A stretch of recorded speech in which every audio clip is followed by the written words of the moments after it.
Listening to Jonesy's Jukebox on KLOS. That was Santana. Soul Sacrifice. Then we had Jonathan Wilson.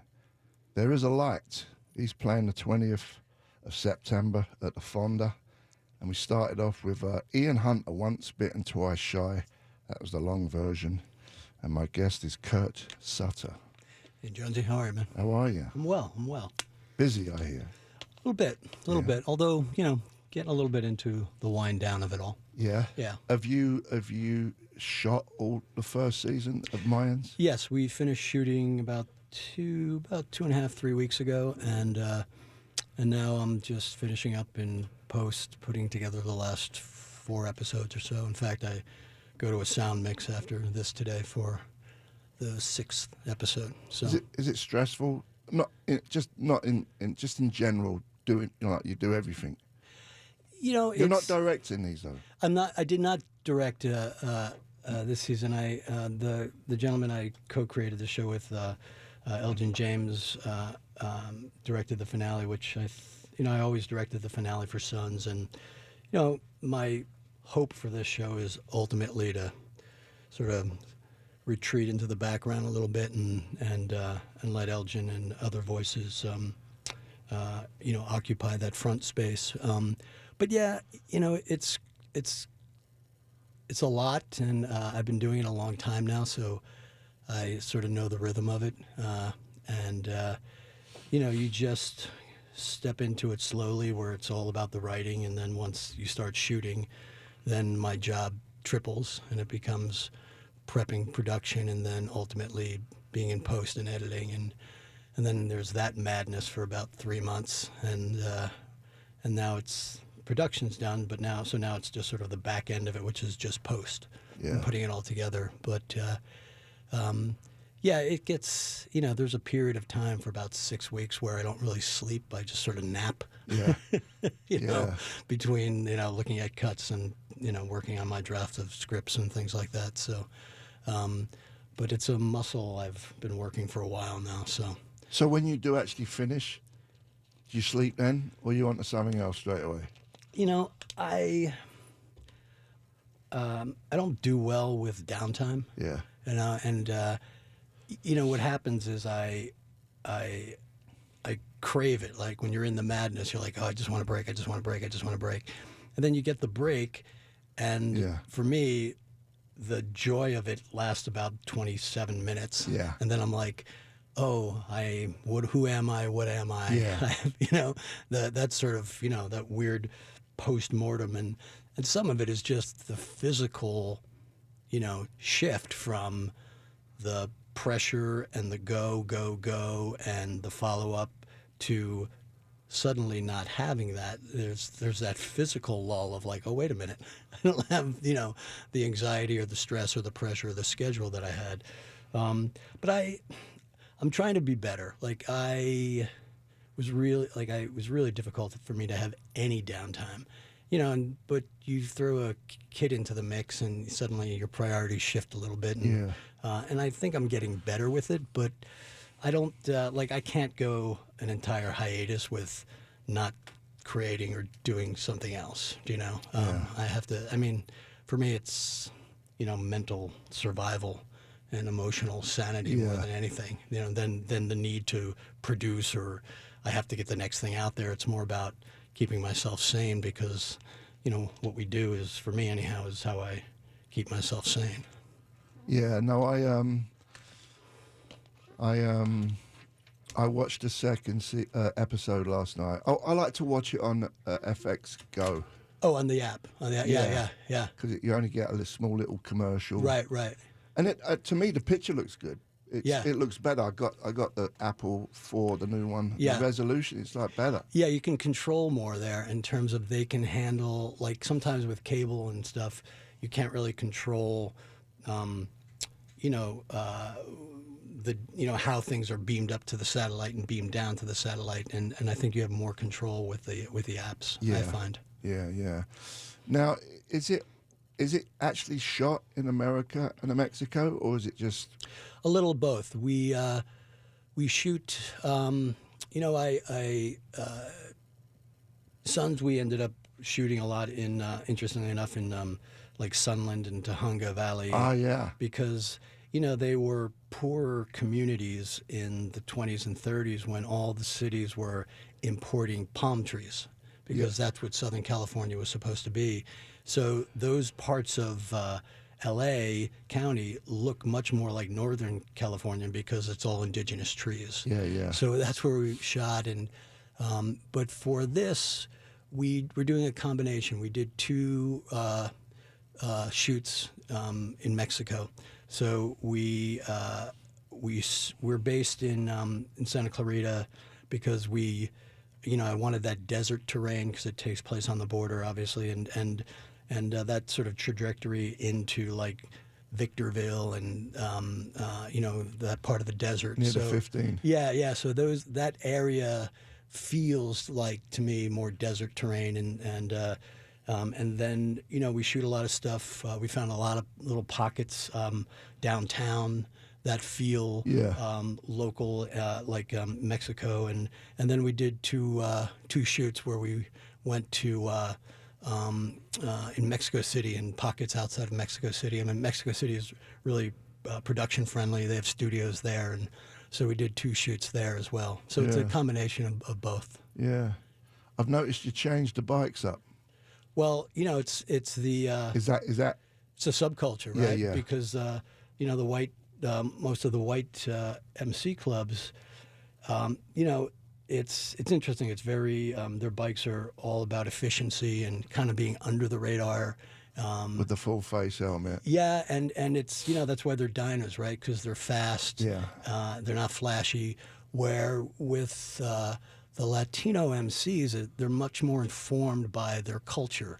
And in Southern California, that culture would be the sort of lowrider culture. So, the bikes are flashier. Yeah. And it's not about not being seen. It's about being seen. Yeah. And it's not about speed. Yeah. It's about cruising so you can be seen.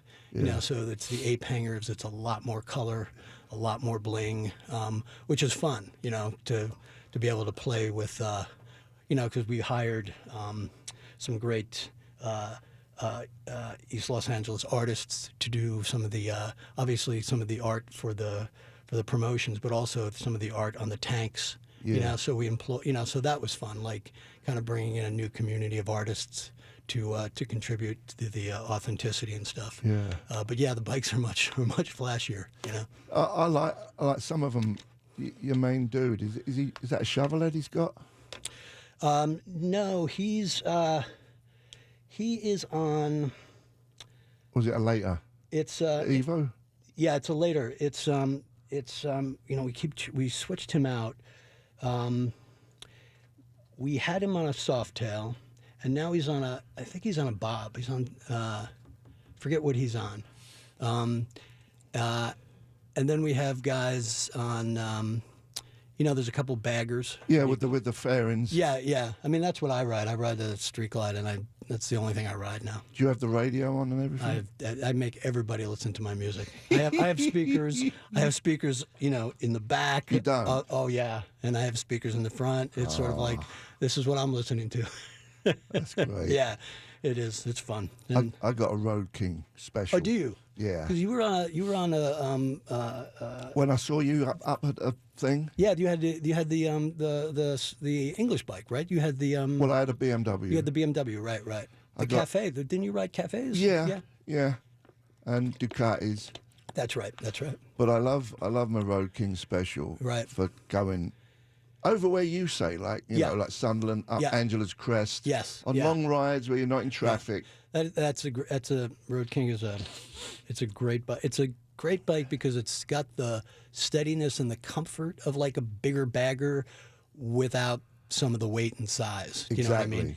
I just got used to the bagger because I found that I have a Dyna sitting in my garage that I haven't used in like over a year and a half because every time I have my GAC, my briefcase, my stuff, I think I got to transfer it to a backpack and blah blah blah. Yeah. But with the Street Glide, Put it in the bags. everything I just throw in the, and I actually use it all the time. Yeah. So it's really the only bike I ride now. I just can't get my head around having that big fairing. Yeah, I get it. I'm still a bit of a poser. Yeah, I get it. It's weird though because the road glide, The one that don't move when you turn. yeah, the fairing is stationary, and that Right. freaks me out. Yeah. Like I can't handle Yeah, that. no. At least the street glide, I feel like all right, It's turning with it's you. with me. Yeah. But people love that road glide. They love that Yeah. the stationary. But no, I get it. But yeah, I just really convenience and once you get used to the weight of a big bike, it's as easy for me it's as easy to handle as I'm good with a big bike. yeah. It's just trying to get through traffic is Yeah, a nightmare. I know. And on a hot day, that heat comes up, and all of a sudden, like you're Right. an inferno down there. Because all you ride is a bike, right? Pretty much. Well, I got that truck outside. Right, right. The Raptor. But every time I've seen you, you've been on two wheels. It's the only way Yeah. for me to get around, for one thing. Yeah. Dangerous as all hell Right, right. these days, but I would never. I love riding. Do you do a lot of freeway on it or no? Yeah. Yeah. See, I'm still nervous about fucking. I still. Uh-oh. Excuse me. Sorry. See, bleeding rebel, he has to Sorry. swear. Sorry. I sorry. Excuse me. But I feel like I still don't. I mean, I'll ride the freeways, but I just so stressed out when I'm on a freeway. Yeah. You know. If you're wondering who's swearing, it's Kurt Sutter.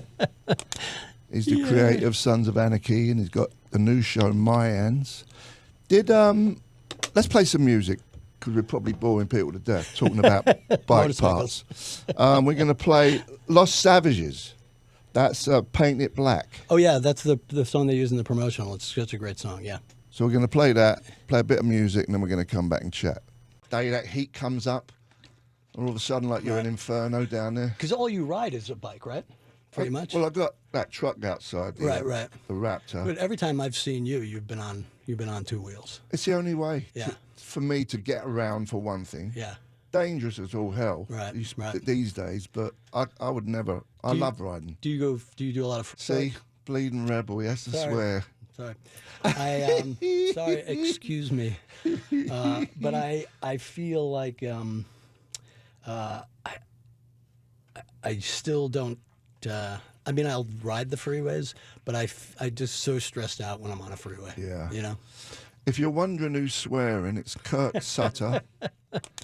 He's the creator of Sons of Anarchy, and he's got the new show Mayans. Let's play some music because we're probably boring people to death talking about bike parts. We're going to play Lost Savages.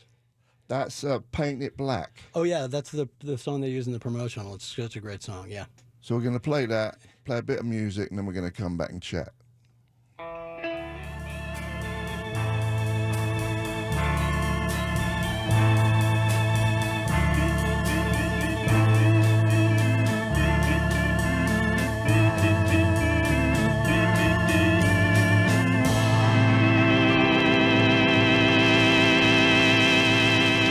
You're listening to Jonesy's Jukebox, KLOS. That was Eric Burden and the Animals. House of the Rising Sun. House of the Rising Sons of Anarchy. Hey! Transition. Oh, I mean, that's another one of them songs that everyone who starts learning guitar tries to play that song. House of the Rising Sun. Yes. The chords. Right. Before that was Lost Savages, Paint It Black. Beautiful. Yeah. Great cover. And my guest is Kurt Sutter, the creator of the Mayans and Sons of Anarchy. Didn't you write a lot for The Shield? I did. I started on the Shield. That was my first TV job, and I started as a staff writer. And You act in it as well, right? I did. I played Crazy Armenian by the decision of Clark Johnson, who was directing the episode, who has an obscure sense of casting. But I started there, and I loved that gig. I learned so much, and I was there the entire run, 7 seasons, and finished as an EP. And Prior to that, did you have anything to do with TV? I did. I came out of grad school and I started writing and features, and I had written a couple of features, and the feature work was sort of a tough market to break into, and I always loved TV and was interested in TV, and then started writing. You know what you do? You write spec scripts initially, although I don't think that's what folks do anymore. But at the time, you wrote spec scripts of TV shows that were on the air, and that's what I did. And after it took about a season or two, and then I got the job on Shield. And at the time, it was FX didn't have any original program. It was before they were really established, and it was sort of a perfect, safe training ground. And Sean Ryan, who was the showrunner, was a really great mentor and sort of understood my idiosyncrasies and was able to point me in the right direction. And I learned a lot and sort of found my voice, I think, on that show. Yeah. Are FX getting more popular? Yeah, as a channel? I think so. I think John Landgraf, who runs the network, has really sort of solidified it as premium TV on cable. I think it is the station and the network that most artists seek out. In terms of wanting their stuff there. Yeah. And I think it's because the tone that John sets, and as far as being artist friendly. I mean, that's a term that gets used very loosely in this town. Yeah. But it's truly, he is a guy that really wants strong vision and strong voices so he can help launch them and then allow people to see, follow through and have that vision. And I think that's sort of a rare, it's a rare philosophy. And it's been, a long haul to get to that place, but I think they've really solidified themselves as that place. Yeah, but it's not, they have, if you watch it on regular TV, there's commercials, no? So yes, it's still ad-driven TV. Yeah. And in fact, it's interesting because obviously with the shift in entertainment in general, in terms of digital and streaming, it's all sort of heading in that direction. And because we had language restrictions on the Shield and Sons as well, and a lot of those restrictions have lifted, and I think it's because the content that people get, so much of it is, they get it in other mediums than watching it on the air, and to ultimately compete with your Netflix and your Amazons and these other digital services that, you have to give people the same content in terms of tone and rating and stuff. So there's a slow shift that's happening, and I think that will continue to change as the Disney merger happens, and and everyone sort of runs to that place of content being on demand. It'll be interesting. It's like we premiered this season and had a great premiere. The numbers were great, and as a part of me, that's one. I wonder, if we're lucky enough to continue this show, will there be, by season 3 or 4, will there even be premieres anymore, or will it just be the content is available on X date? It'll be, because all of that is really changing. I don't mind that. I know. I think it's really. Look, it's why I think Sons was successful was because people found it, and watched it, and it's why even after the show was done airing, it's the fan base, it maintained itself and picked up new fans, and I think it's what's led to, the help of the success of launching Mayans is that there's still an awareness of Sons because of digital download, and people can watch it and catch up, and they are there's a lot of new Sons of Anarchy fans out there. So, sure. And that just wasn't even back to the Shield, we didn't have that. We had DVDs for people to watch, DVDs, but no digital downloads. And it's really led to the success of, I think, of a lot of shows, of like Breaking Bad, and it allowed people to sort of watch over the hiatus and show up for a new season. And I think that's why incrementally series like Sons and Breaking Bad, they they did this very rare thing where each season the viewership increased. Yeah. Which is, usually it goes in the other direction. Yeah, yeah. Did I noticed when I was on FX now that there was a picture. Did Shepard Fairey do some artwork? He did. We employed so many great artists to do the artwork, and I'm sure for other shows as well. But their marketing campaign for Mayans was really extraordinary, and we were just we were everywhere in all these really unique niche ways, and so we had all these great artists. A lot of tattoo artists. Yeah. Like Mr. Cartoon did a poster for us, and so yeah, we were able to tap into this sort of, it's interesting. Not to plug my other stuff, but I do comic books as well. And the thing I love about doing comic books is that it's such this, you use so many artists just to make one book, right? And because you have the illustrator, you have the colorist, and then you have the artist that does the main cover. Then you'll have 2 or 3 artists that do special covers, and you bring in all these amazing artists, and it blows me away. Yeah. And to a certain extent, I feel like we've been doing the same thing with Mayans, and a lot of bringing in a lot of the subculture as well. So it's been really cool. Who did all your tattoos? It looks like the same person. I've done. There's an artist who is no longer based in L.A., Ronnie Zulu, who was, I think, came out of Black Wave and used to be on Crescent Heights and now is based in Austin. He's done a lot of my tribal work. This Maorian stuff was an artist by the name of King Alpha. King Arthur? Yeah. Really? King Arthur? Yeah. And and then... and my torso piece is Zulu, and which took like 3 years because he's I don't get to Austin all that often. So, this stuff is all these are as if you can see them. Yeah. These are Scythian. These animals were found on the oldest mummy they pulled out of the earth was a woman. And she was covered with these animals. Yeah. And we took all those, and then he filled in with the tribal stuff.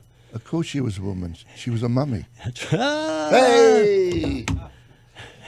Yeah. Where's your rim shot when you need it? Should we play some music?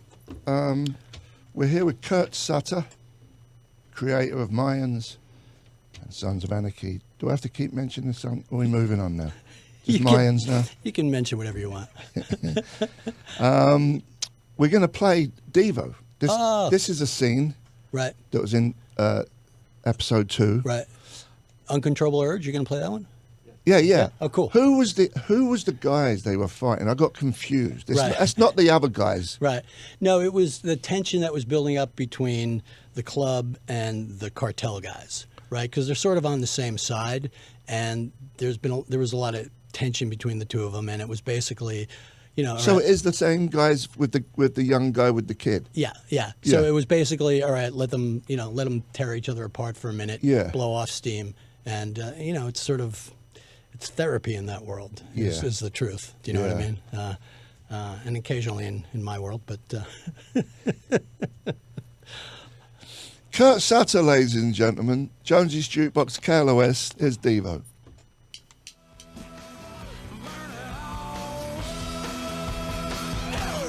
The world, man. We're in. Yep. Jonesy's Jukebox, KLOS. That was John Spencer Blues Explosion. Burn It Off. And before that was Devo, Uncontrollable Urge. That was featured in Mayans' second episode. Good scene in that. Wow, man, what you told me. In what was that place? It's a dog rescue.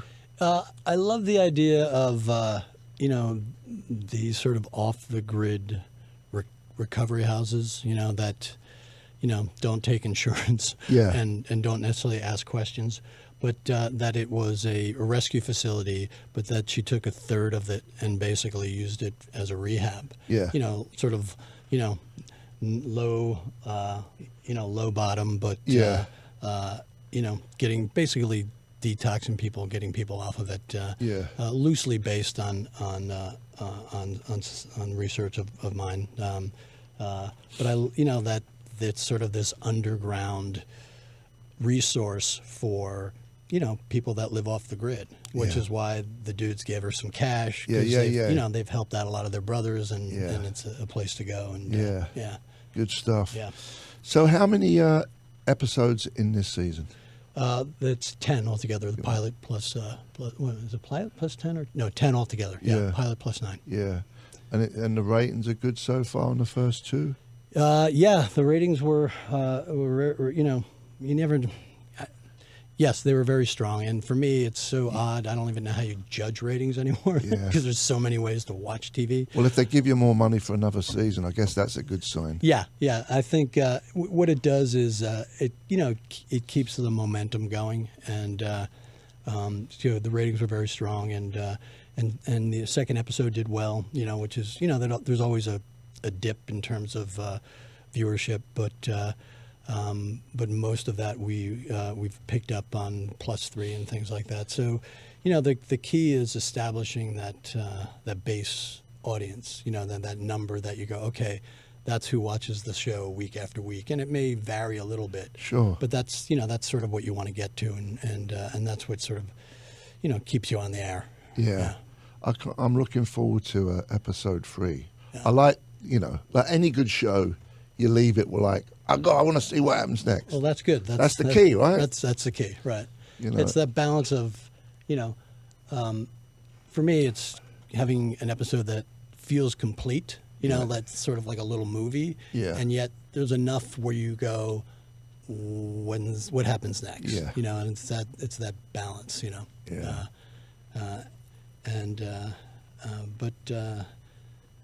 No, I think everyone's very happy with the directions it's going in, and Do they give you a hard time? FX. Oh, well, I don't hear a hit. what's that? You know, like, No, you know, look, here's Suits. Here's the deal. It's like everyone is, you know, I've been doing this long enough to know that when you're investing tens of millions of dollars into something, you know, you have to expect a certain level of intensity, a certain level of being watched and getting notes. And it's all part of the process. But I've been doing it long enough with, especially Landgraf. I've been doing it long enough with him and Fox 21, where I know most of the notes are smart. Do you know what I mean? They're not coming from Right. You know, so even though I may not agree with all of them, I never feel like that they're arbitrary or coming from a place of that's counterintuitive to story or creativity and things like that. You know, It's not like a dentist who puts some money in producing Exactly, in a movie, exactly. and then all of a sudden he's got these ideas. right? And look, the reality of it is, I also know that, you know, when I'm inside it so deep, sometimes I do need an external eye saying, Yeah. "Hey, here's what it is," Yeah. so I can go, "Oh, yeah, okay, I see." Yeah. You know, because you're buried in it, Yeah. and I trust that. Well, thanks for coming back by, pal. Oh, thank you, Jonesy, man. It's really good to see you. Good to see you. Kurt Sutter with the Mayans on Tuesday, 10 o'clock on FX. FX. Yeah. Thank you, sir. And we're going to visit the Duke when we come back. Bit more rock and roll.